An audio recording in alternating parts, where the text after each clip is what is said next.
We're up to meditation phase 3. Okay. I don't know if I showed you last time, but this is the book I keep talking about. You're the Placebo. A must read. Why? It teaches you a bit about meditation, but the main thing is that it can inspire you to really realize what a human being is capable of. It gives you a glimpse of the future. I spoke about it already. I'm going to continue that. Today, what we're going to do, I want to read from that book, which is Getting to Know Yourself. At the end of the day, meditation and bodhidut and is really the main work. This is really the struggle that we have as human beings, is to work on entering or discovering the true self, right?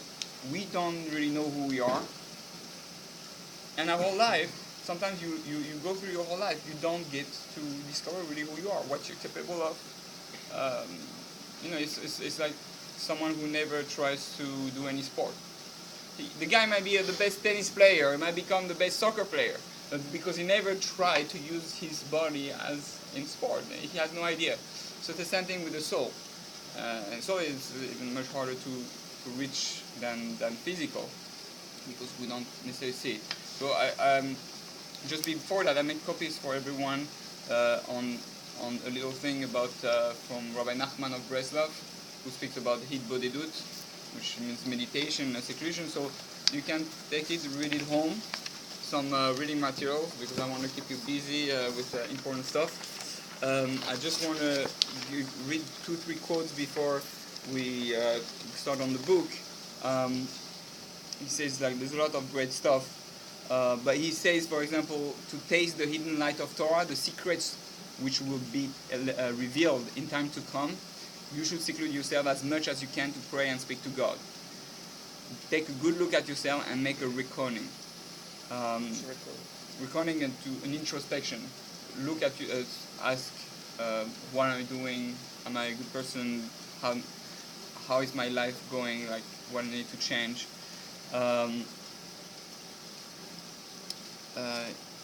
He says something very powerful. I wanted to straight say. It's like that.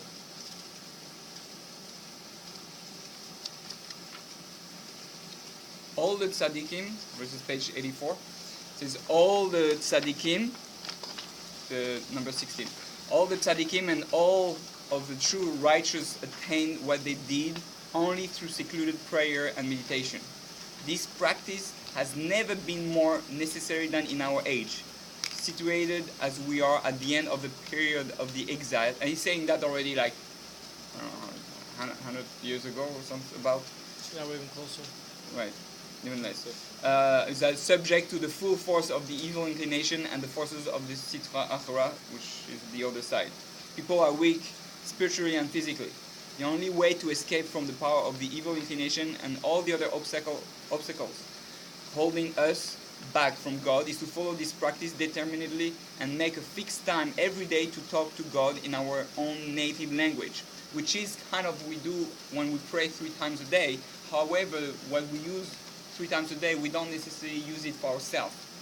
The 3 times a day you pray, you can use it also as a time for your personal relation with God. But most really what the Siddur is, and it's in Hebrew, first of all, it's not your own language, and although you're allowed to use it in your own language, but most people prefer to pray in Hebrew because it has special powers coming from the great sages. If you don't understand the Siddur yet, you should read it in English. Like or in your own language. But you don't understand. Yeah, you should first read it and understand. At least be familiar with the content.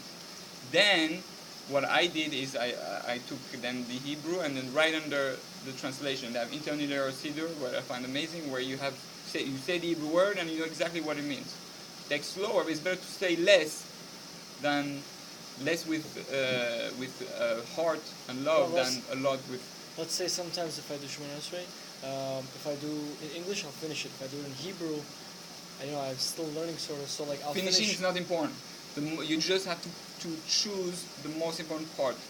I used to, same thing, when I started, becoming religious, I used to do the first part of Shema in Hebrew, and then they were already at the end of Shema. So I just did that and then skipped straight to the rest in English.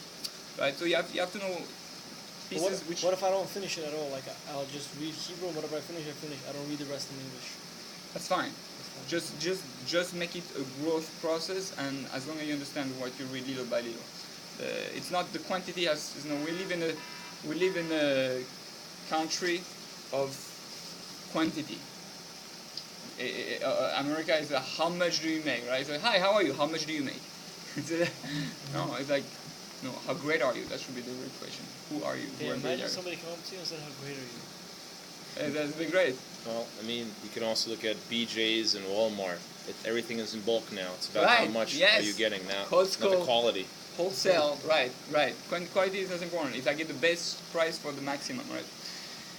So he speaks about be totally honest and open your heart before God, whether to beg for forgiveness for what happened in the past or to appeal to God to help you in the future by releasing you from the traps you are caught and drawing you closer to Him. Even if you find you are unable to express yourself before God, there are a lot of people tell me, you say, "Oh, I don't know what to do. I don't know what to say." So he said, "Don't worry about it." So like I was saying before, let's go back to what we were saying. The Siddur is more you pray for the world.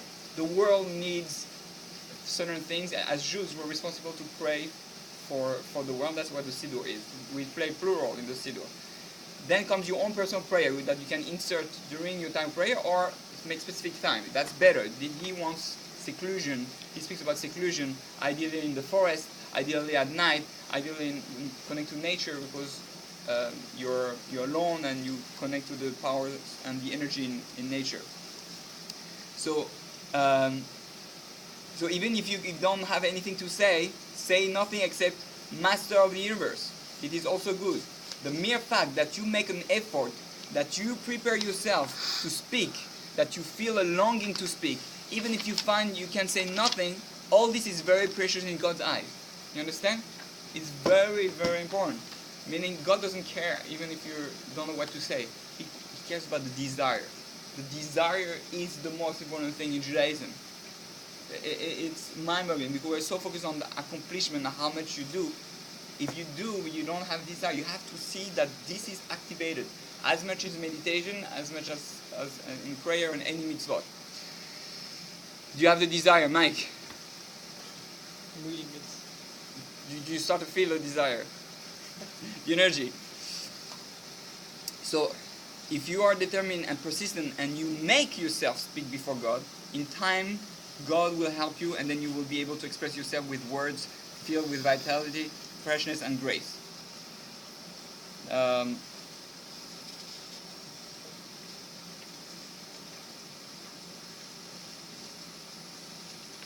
This is, he says, is true prayer. This is the most important. There's one last thing I wanted to read from that. Here. Every individual knows his own personal pain and sorrow and the distance that separates him from God. It is impossible to convey the true greatness of this method. It is superior to all others. Meaning, there's mitzvot and there's a lot of things to do, but the highest of the highest is this. This is the highest level in terms of being religious. You want to be a religious person? You want to be religious? You have to meditate. This is the most important because when you mean meditation, it's connecting to the true self, is bringing the feelings out and connecting to your Creator with desire, with feelings. Now, and that's why we practice meditation on a regular basis, to be in touch with that feeling. Because at the beginning I don't see God, I don't right. So we're trying to understand how do I bring out my feelings, how do the real me, and how do I speak, how do I feel God. I want to show you one thing. Like we say, the meditation helps us go inside ourselves. So here it's a picture I really like. You have in the center the soul, right? And this is our body. Our body is made out of 4 elements: earth, water, air, and fire. Right? Your body is made of those 4 elements. The whole world is made of 4 elements. But those are blocking your soul from expressing itself, from being alive and felt. So what we do when we meditate, we kind of reduce those things and we go inside, we penetrate into the layers of the four elements until you reach the soul. That's who you are. You are the soul. You're not this. This is where all the bad character traits come. All bad character traits comes from, say Rabbi Chaim Vital, comes from those four elements. Anger comes from fire. Sadness comes from earth. All the evil speech, right? Lying and things, and speaking bad about other people, Lashon Hara comes from air. And then all the desires, negative desires, come from water. So this is not you. This is your body. This is your host in your body. Like your body is the hotel for your soul. Once you reach your soul, you are pure good, and that's what he's gonna describe. Okay. So just before he starts the chapter on nullifying the negative feelings, right? Again, what we're reading now is going to prepare us for actual powerful meditation to understand why it's so important. So he summarized the previous chapters very quickly here. Man is in fact a soul that has the body as its garment. In order to uproot the standard view that one is a body that contains a soul, one must undergo a three-stage process. So we have been brainwashed since we are kids that my body is me. We have been brainwashed to think that my body is me. Your body is not you. The body is a garment. The true you is a soul. So we have three stages in order to go back to that reality, to the true self. Stage one is hachna, which is subjugation. Then havdalah, which is separation. And hamtaka is sweetening. It's going to explain later what exactly it means. The proper way to progress is to use hachna and havdalah simultaneously. Das separates between, das, which means knowledge, separates between good and evil, as well as between good and good, and it accomplishes hachna. So meaning to have awareness of good and evil, it helps you to disconnect already, to know what's really good or not. Men have three aspects: thoughts, feelings, and deeds. And havdalah is used, which is separation, is used in each of these arenas. So the arena of these has two parts. Those that do not relate to a person at all, yet one wrongly identifies them with, and those that a person did perform, but one must know that not all of the results are his fault. So we're speaking about the deeds and disconnecting from the deeds. Then when one definitely did cause a result, if it is positive, he should identify with it. But if it is negative, he should realize that it came from the body, which is superficial, not the inner soul. So he's saying that one of the reasons we're not in a constant state of happiness, we want to go back to real happiness. Meditation will help us go back to the soul, which is pure happiness, because the peace of God. God is pure bliss, pure energy, pure happiness. So technically, right now, if I didn't have my body, I'll be on fire. I wouldn't need anything. I'll be happy. I'll be just ecstatic of joy. I'll be dancing, right? That's why when people are excited, very happy, they want to dance, they want to scream, right? That's when they disconnect from the body. But because I have my body, I don't feel all that. So we need to realize that if I do something wrong, the worst thing that I say, let's say I hit my friend, I say, oh, I'm a bad person, I hit my friend. Wrong. You're not a bad person. You committed a terrible act, yes, but this is not the true I. Your body, that pushes your ego and all your feelings, all that comes from your body, pushed you to act in a negative way. Your soul is incapable of doing that. So your desires have been misguided, and your body pushed you to do a negative act. So you have to rephrase. I am a good person, but I acted wrong, and I was influenced by my body to do wrong. Therefore, I need to fix what I did. Don't you mean your conscience? What? Your conscience? What do you mean your conscience?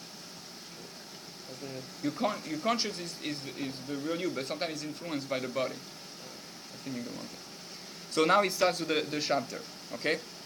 It's called the power of alone. Just checking if someone is looking for it. No. Okay. The power of alone, disconnecting from negative feelings. There is a world of emotions enclosed in each human being. Some people are more emotional and others are less so. How can we learn to associate positive feelings with the true I? Understanding that they are part of the essence of the soul and dissociate from the negative feelings, understanding that they are external from the body and separate them from the true I. So he's asking a question, how do I do all that? In a general sense, it may be said that there are two categories of feelings. There are feelings experienced in relation to other people, and there are feelings experienced in relation to the self. In relation to other people, there are feelings of love and respect, as well as hatred, envy, etc., as we all know. Focusing his negative feelings towards others can destroy a person's entire life. So you understand, before it was the resume before in the book was speaking about disconnecting from the physical act, negative act. Understand that that's not the real me. My real me will never do a negative act. And we say in order to do that we need to disassociate with the body. Now we're speaking about the feelings. We try to get rid of the negative feelings. Where do they come from and how can I fight it? Focusing his negative feelings towards other can destroy a person's entire life. For example, if someone had a conflict with another individual, then his entire goal in life may become to harm and ruin the other person. He will not forgive the past and he'll waste his money, time, and all his energy just so that the other side will lose and pay for their misdeed. He will lose days of work and a lot of money on lawyers' fees, so long as the other side will suffer. The power of hatred is so strong that he will not be able to rid himself of it. He will think about it all day. Right? Sometimes I know when I feel someone hates me or is angry with me, like I'm not happy. Like whether you eat, you go work, you think of it all the time. There's no peace. You're affected by someone else's feeling. When Hashem created Adam, He initially created him alone. He gave him a wife afterwards, and then they had two children, Cain and Abel. But the initial, that's crucial. This is like a super important concept. And that's why meditation alone work is so important. He said, but the initial structure of creation was not with two people, but with one. Okay? God created one person. He could have created 1 million persons at the same time. No. God created one person. So technically, who said there was a need to have more people? He blessed them with be fruitful and multiply. But originally he created him as an unity entity. So there is much to learn from this. There are two powers in the soul. There is the power to live in a world that contains other people, which came into being after the appearance of Eve, Cain, Abel, and others. But there is also an earlier power deeper in the soul, which is the ability to be alone, with no one else. This power stems from the fact that God created man alone. At that time, there was no one else whom he could love or hate. Where should we use this power that we all possess? So meaning any concept that exists in the Torah, anything that, right, the Torah speaks about the moment where there was only one man, meaning there is a power in the world called one man, being alone. And if you connect to that, you can reconnect to the original power of when that man was alone. You understand what I mean? Why does the verse later on in Bereshit say, "Oh, it's not good for man to be alone"? Or Rashi says that he, started to name the animals. Right. So because it in the commentary explains that man was not God. Man didn't recognize God. He didn't have a relationship with God. He didn't interact with Him. Therefore, he said, it's not good for him to know. I need to make someone opposite him so that he understands that he needs to have a relationship with me. And that was Eve. That's where it started to be male and female, which is, coming in, Hashem. So basically you start with one to basically have, it was a step ladder. Eve was the bridge to God. Right. That was the only way he figured Adam would recognize God. Right. Through Eve. Correct. Because Why? No, it's a strange question. God, God said, "I make man alone." Oh, man, it's not good for man to be alone. Doesn't make any sense, right? If it's not good for man to be alone, God would not have made man alone, right? So God is trying to teach you something here. So He made man alone, and then what does He do? It's not good for man to be alone. I'm going to bring animals. Well, just bring Eve and make animals. So you want me to be with animals now? So animals came first, yeah. then Eve? No. Or Yeah, is it Eve? Eve was not, so to speak, in him. It says she was attached to him, meaning the male and female concept, right? But he was not two separate individuals, right, so to speak. So they were one, and God said, so go look at all the animals. You need to find a mate. What? Go to the animals, find a mate? Obviously, it doesn't make sense. So he went to all the animals. You see, each one was the purpose of each animal. Say, God, I don't think it works for me. I mean, we're not compatible. It doesn't work. I mean, on a Kabbalistic level, he said he slept with all the animals. What does that mean on a Kabbalistic level? It means that he was trying to get into them, to understand what they are, right? What's sleeping with someone, in Kabbalah, it's that. In the Torah, use that Adam slept with Eve, is that, is knowledge. I become knowledgeable of you, right? The concept of intimacy in Judaism is to get to know the other completely, the deepest possible way. So, the animals, he realized, they don't come out. I understand who they are, but they don't fit to me. So what happened, God said, okay, I'm going to bring Eve. But what should Adam have said? What was the thing that was the most similar to man? What did God say when He made man? Oh, let us make man in our image? Yeah. You're looking someone that fits you. God say, I'm going to make man in my image, right? Someone that's similar to me. The most logical thing is having that, God, you are my relationship. You are my mate, so to speak. You are my husband or whatever, right? You're my spouse. And then you'll have a relationship. So that's why Rashi said it was not good for him to be alone, that he bring him a wife to remember that he's not God. He's not the God. Because if you think you're alone, you don't need anybody, you feel like God. No, you need a relationship. You need to have a relationship with God. So the whole idea was for him to understand that that he needs a relationship, and now with the wife, I learned that what that relationship is. I, as man, had a female component to me, which is to receive, and I was supposed to be that wife of God. I didn't see it. Therefore, he takes that female component of him and say, look what you had in you.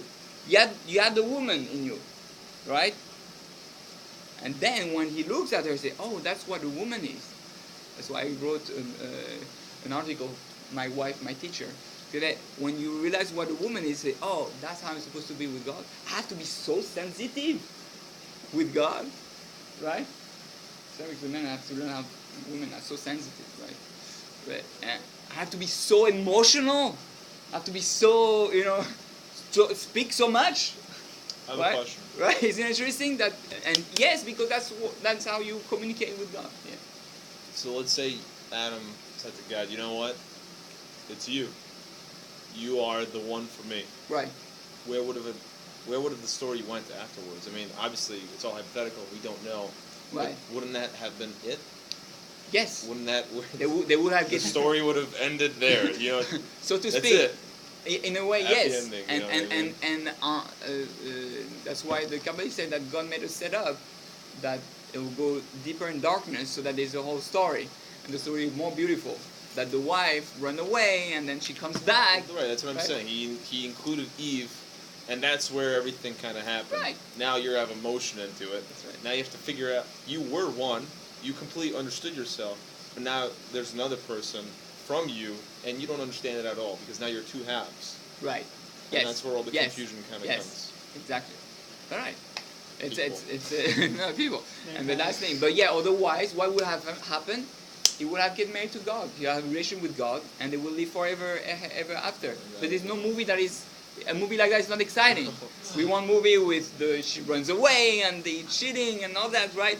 But so that's the soul of creation. God kicked us out of the house, the Bet Hamikdash, and we came back, and then He threw us out again. Right? This passion in there, but the whole story brings us to that. Okay, so where should we use this power that we all possess, the power to be alone? When a person is involved with the outside world, and he begins feeling negativity toward it, for whatever reason, he must uncover his soul's capacity to live with himself and disengage from whatever is occurring around him. Even if someone has caused him distress and harm, and he believes he is engaging not in baseless hatred, but in required hatred, he must nonetheless uncover in himself the state of alone. This state that existed since the time of our initial formation and did not disappear after the creation of Chava. It was hidden deep in the heart. One must know how to make use of it in the proper time and place. I mean, he's saying, like, I start to have a feeling of hatred because someone did something, even though that person is right technically. I have to try to disconnect. Much harder for women to do. Disconnect from that feeling. That meditation helps you do that. So if chas v'shalom, one uses this power in the wrong place and time, he will come to care only about himself, even if he's living among other people. This is a negative kind of alone. It is egotism, where one lives only for himself. Now there's a danger of being alone, because I'm alone. I don't care about the world. I don't care about things. I don't care about your feelings. You are not going to affect me. Then I live alone. I'm not exercising my soul power. I'm just focused on me, right? So you have to. It's a balance. Everything has to be balanced in this world. So you can't be always out there, and you can't be always in there. You have to create a balance. But that state of alone is a place of safe space where you return when you connect from everything. That's why meditation is about relaxing. It's about you first close your eyes and you try to forget everything. That's why you have to come in your mind. You have to forget. You think that is nothing, right? And you think there is nothing. Hi, how are you? Please. Please. Sorry, we're very early. It's okay. Better late than never. So, right, that state of alone, of meditation, helps us disconnect to the inner me, where I'm at a safe place when it's quiet and I'm not affected. So Hashem planted in us the power of alone and gave us the ability to decide how to use it.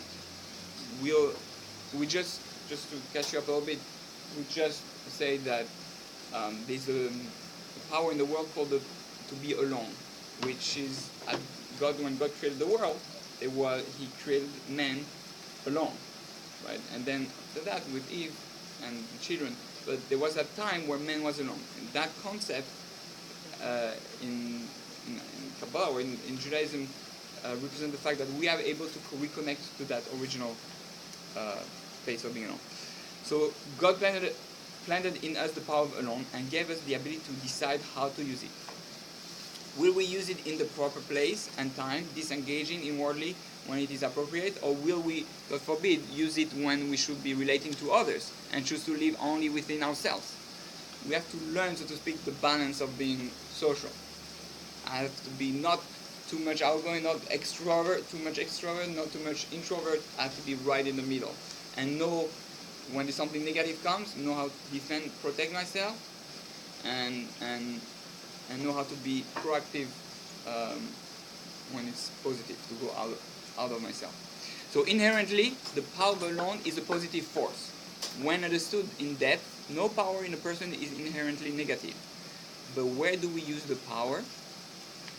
If used in the proper place, it is constructive. If used in the wrong place, it is destructive. So the power of alone should be employed in situations where one senses negative feelings towards another person. That is the time to activate the sense of alone and sever the emotional attachment to the outside. So guys are they're much better at that. The girls get angry, or Their friend gets angry. They say, "Oh, I need to go out," and they cut all the feelings. Like you could just take the head technically. The head goes outside.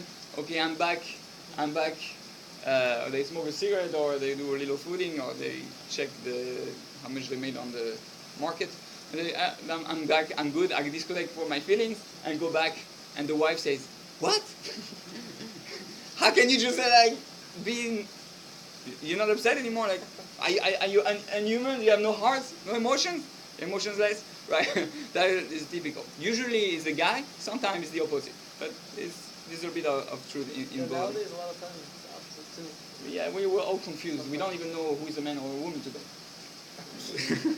No, I mean, it's true. I mean, It's pretty true. listen, I met guys. I met women that look like guys with a beard and everything, and with a male voice and everything. Like it's scary. It's scary. When I think of it, I get sick. I have nothing against them, but it's just it's weird. Okay. You must not think that the final goal is to be emotionally detached from others. No, God forbid. We mentioned earlier that there are 3 stages. Hasna, which is subjugation, Abdallah, separation, and Hamtaka, sweetening. The first 2 cause separation, and the third brings unity. Now listen to that. This is a very important concept. Separation is only a temporary means for reaching the ultimate unity. Okay, that's when you get married, right? The concept of nida, right? There's a concept of family purity, laws of family purity. When the woman has her periods, men and women they separate for 11 days, 11, 12 days. So why is this? So why is there that concept of separation at that moment? Separation is only a temporary means for reaching the ultimate unity, meaning that separation is only spatial and only good and only healthy if you use it to become one again, right? Otherwise, it's destructive. So that's the moment we use, our husband and wife are married, that's the moment we use in order to build up all the things that we didn't pay attention before, so that we disconnected with on a physical level, but we work on the emotional level, on the intellectual level, on the whatever the plans we have, and then we go back together physically. Because if we attach physically, we're one physically, but my emotions and my mind, my thoughts for the other are not synchronized, they're not there, then it's not intimacy. It's sex, which is not love. So how do you go from sex to love, so to speak? By not using just your body. You need to have emotions and the right thought. So that's why you have that period of you disconnect a bit physically, so that now when you're going to go back together, you're going to have unity on the physical level, emotional level, intellectual level, and you want your high spiritual level. High spiritual level. I'm not speaking about smoking or anything like that. That we know. Don't know, the people are watching. They might have doubts. They don't all know me. Okay. Separation is only a temporary means for reaching the ultimate unity. The goal must always be to unify, not to separate, even though there must be a stage of separation within the process. That's the difference between Judaism and Buddhism. Buddhism is all about separation. Achieve the nirvana. How do you achieve the nirvana? Be completely disconnected from any physical or emotional attachment here. Just direct everything to up. But then, what's the point of being human? Well, it's separate yourself, seclude yourself until you finally reach nirvana, and then when you reach it, you become part of the whole again. Yeah, but right? That's the thing. You're part of the whole again, but you're disconnected from the 7 billion people that exist on Earth. Right. It's like, I don't need Earth, I don't need the people. The whole goal is to be unified with the physical too, and be the whole Earth. But that's a little bit the difference with those two and other type of sects that focus on spiritual only. Okay, so when we mentioned that one must use the inner power of detachment, separation is not the goal. Obviously, the goal is to attain love for others, but it is impossible to switch directly from hatred to love. There must be the intermediary process known as Abdallah, separation, from the hatred we must enter the state of alone. Later, when cleansed of hatred, we can develop love even towards a person who has harmed us. So that's why when there's a fight, I always tell couples, if you're entering into a fight, you're getting angry, don't fight now. Wait 5 minutes till the anger cools down, because otherwise the fight is not going to be constructive at all. And you can take a shower also. It takes away the bad energy. Yeah, it can be whatever tools helps. You can take a shower, take a little walk. Go to the gym. Well, go to the gym, do something. But if you, for some people it helps. But usually it's just a good excuse to. But yeah, put your head in cold water, put the bucket full of ice, whatever. Challenge the other. but don't fight at that moment. You fight at that moment is only the negative energy is going to come, and there's going to be no possible unity. So the first step, you get angry, there's negative feelings, there's someone you hate, you're upset of that person. Okay, go in a state of alone. Detach from the emotional, from the thing, and then when you stay alone, you go back to that good feeling of natural goodness, that you have a soul, you're good, and then little by little, he's going to teach you how to go back to love the other, even though you hated him before, you were angry at him. Okay, so.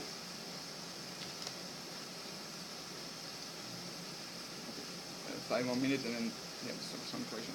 We have described the way to determine the negative feelings towards others. So the work is to live alone. Okay. Maintain both modes. What are the practical applications of this work? This training. As mentioned, each person has a social aspect which pushes him to seek companionship along with the aspect of alone. When we look around the world, around in the world, we see that most people seek companionship. There are only a few people who like to be alone. They may go to faraway places and live all alone. And understandably, of this it is said, do not reject this one or that one. A person must have the ability to be alone as well as to relate to others. Again, extreme in Judaism is not middle path, balance. So how do you know how long on the first day you need? On the first day, seclusion, no, the first phase. how long you need? Yeah, is there a set amount or kind of like it differs for everyone? He's going to explain. He's going to explain how to do it. Most people, again, practical. We're going to go into practical.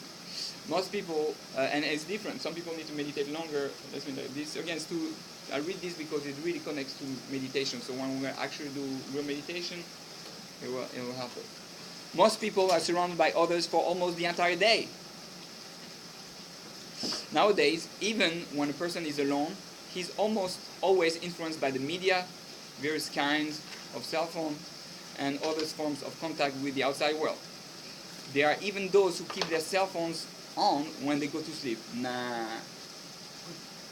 Really? Because I don't know who might need me, right? They're connected to the outside world 24 hours a day. For us, it's only 6 days a week. It's a Shabbat. It's crazy. It's right. That's what we do. After 10 minutes, if I don't feel something vibrating or ringing, I check like, is there something wrong with my phone? Nobody reached me. I didn't get a message.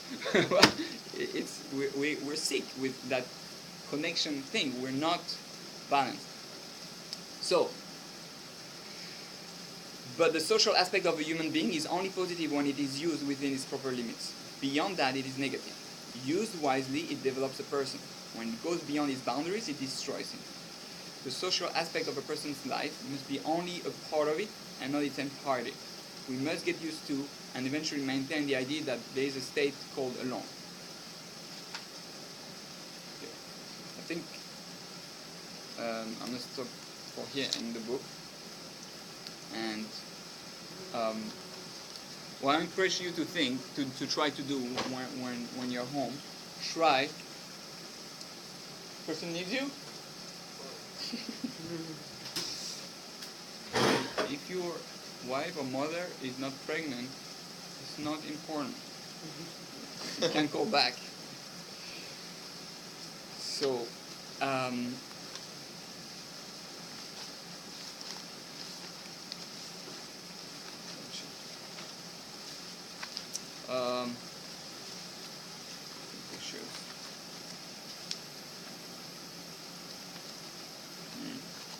This is a Kabbalistic concept that when God created the world, when at the beginning everything was white. Wasn't that darkness first? Oh, you say every day, well, blessed are you God who formed light and created darkness. First there was light. First there was only God. Only God. Then, and God is considered, God represents the light. The light represents God, right? So first there was light, and which represents the fact that God is everywhere, everything, right? Then what happened? God contracted that light, or with that like form. It says his form, so he removed it from the way it was, and he created a space of darkness, which is that circle. This is the place where there's no awareness of God. All around is still God, so to speak, but he made a space where this is where we can exist, where we can have our own free choice, our own free will, because all there is God, right? So the darkness is the fact that we don't recognize that God is everything, everywhere. Our job as human beings is to turn all that black into white. That's our job. Where is the darkness? The darkness is actually not here. The table is as much God as the cup, as the computer, as anything, as a plant. God is everywhere. The only place where God is not recognized as God is your imagination, your conscious mind. This is the place where you say, I don't see God. Where is God? I see me, I see you. So that's the only place. So that's the place of darkness. The only place that is dark is your brain, the thought, your thought. As soon as your thought, your consciousness recognize the fact that is God everywhere, right? Then you become that black that you are start to become the white that. And when all human beings recognize that, we're back to the beginning and we're one with God again, right?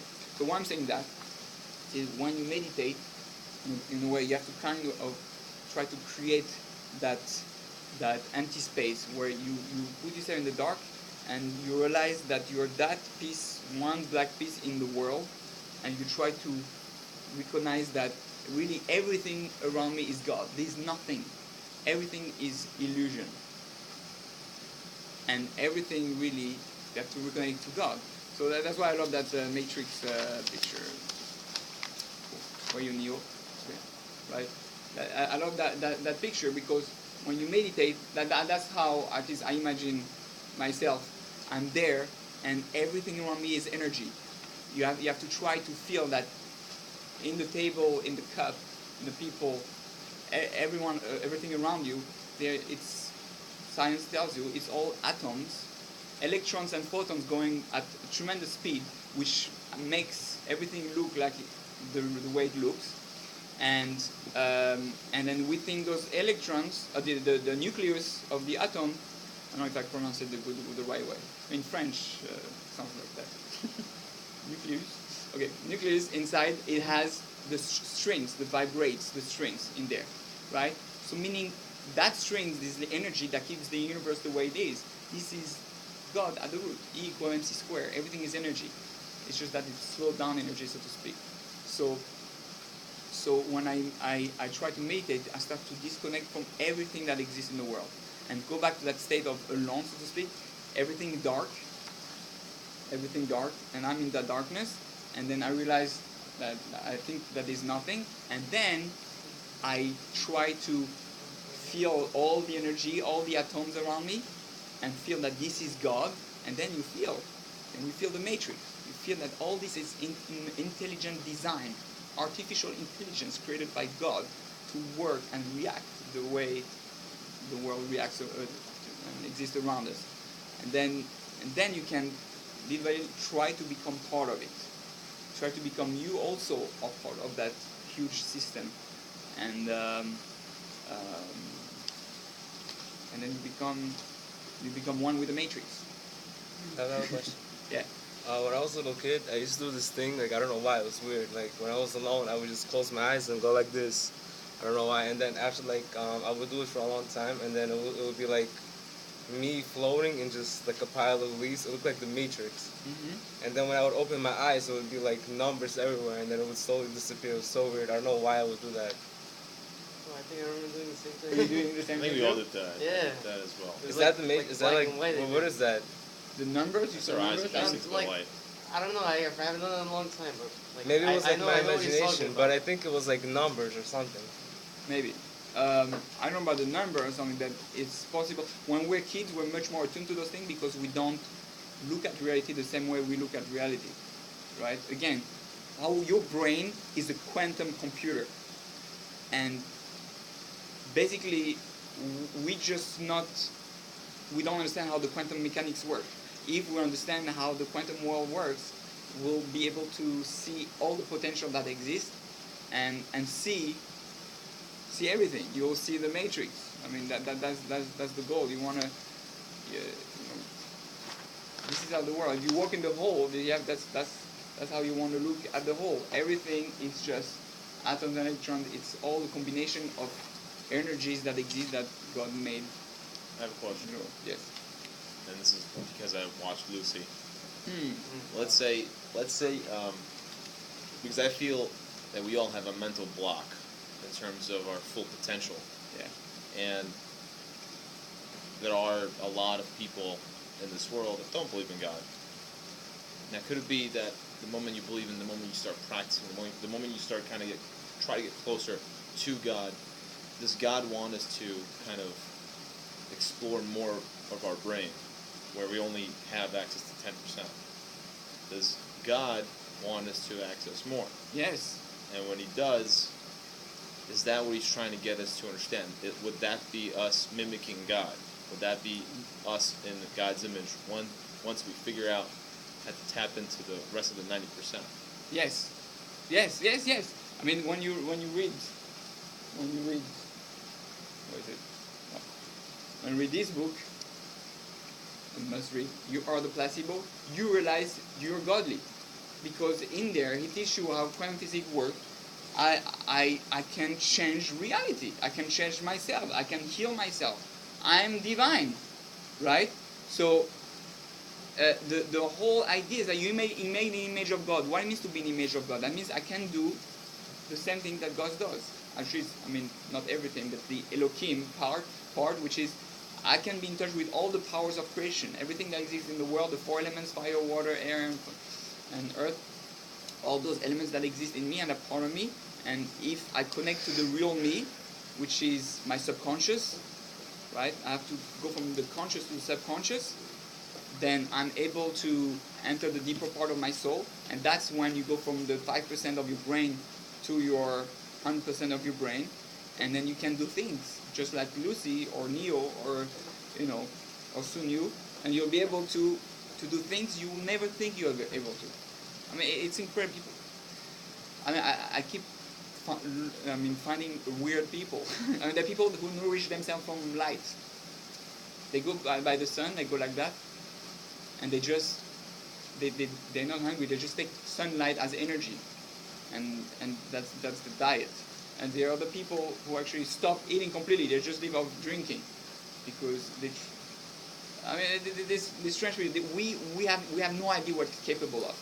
We have really no idea. If this book gives you a glimpse of the future, because it gives you a taste of what you can, how it's going to look like. Imagine everybody in the world understood that, let's say someone here is sick, right? Let's say I'm sick here, God forbid. So, and we know that the power of the emotions of and the brain go outside, right? That's why I love like this picture. Imagine the brain, right? This is the brain. Your brain is like radio waves. It has the energy center, and it sends radiation when you give a thought. So everybody thinks and sends towards me the thoughts that I'm gonna feel better, I'm gonna get cured, and the emotions together, because it has to work the emotions on the brain, and it goes together. So all of you You will gather around me, and I'll be staying like that. I'll be receiving the energy, and after 5 minutes, I'll be healed. Imagine what kind of world that would be. No hospital, no more. We'll live much longer. There will be no more things. You understand? We understand we are only interacted. If I eat something wrong, I will, and my aura, so to speak, will be affected by it. I have negative aura, or if I'm angry, then people will not come close to me because they're gonna feel affected. You know, you go in a place and it feels like negative, so people will not come close to you. On the contrary, someone will see how that you're positive. You attract. This we see sometimes. Someone is very positive, right? And people are attracted to him, not to him per se, but to the energy that he's in.